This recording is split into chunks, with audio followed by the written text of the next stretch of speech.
આજે ભગવાન શ્રી કૃષ્ણ રાજાધિરાજનો 5252મો જન્મદિવસ છે અને આ જન્માષ્ટમીની દેશભરમાં ધામધૂમથી ઉજવણી થઈ રહી છે।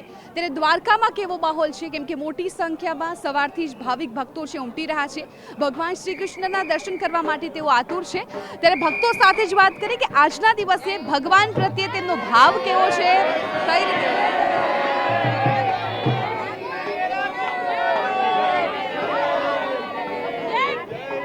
तो आप જોઈ રહ્યા છો અત્યારે કે ભક્તોમાં ભારે ઉત્સાહ જોવા મળ્યો છે। તેમની સાથે વાત કરીએ।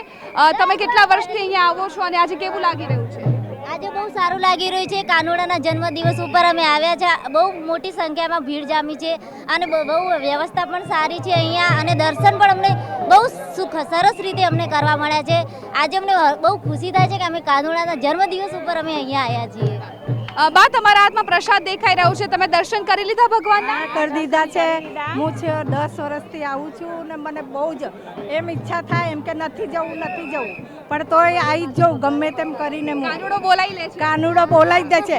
એમ થાય છે કે નથી જવું।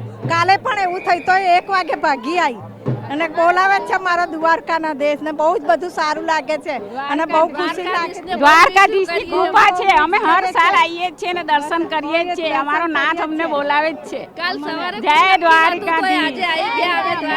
એટલે થોડા યંગસ્ટર્સ પણ જોડાયેલા છે, એમની સાથે પણ વાત કરીએ। આજે ભગવાનનો જન્મદિવસ છે, શું કહેશો આ નિમિત્તે? જય દ્વારકાધીશ। આપણે ઘણા વર્ષોથી અહીંયા દર્શન કરવા માટે આવીએ છીએ અને આ અવસર ઉપર આપણે જન્માષ્ટમીના અવસર ઉપર દર્શન કરવાનો લાવો મળે એ ખરેખર દ્વારકાધીશની કૃપા હોય તો જ આપણે દર્શન કરી શકીએ છીએ। જય દ્વારકાધીશ। તો આપ જોઈ રહ્યા છો મારી પાછળ કે જય દ્વારકાધીશના નાદ અત્યારે સંભળાઈ રહ્યા છે। સૌ કોઈ કૃષ્ણની ભક્તિમાં લીન થઈ ગયા છે। એમને એક દર્શન માટે સૌ કોઈ ભાવિક ભક્તો તરસી રહ્યા છે। કેમેરામેન ઉર્વિશ સોની સાથે હું જિજ્ઞાસા, ટીવી9 દ્વારકા।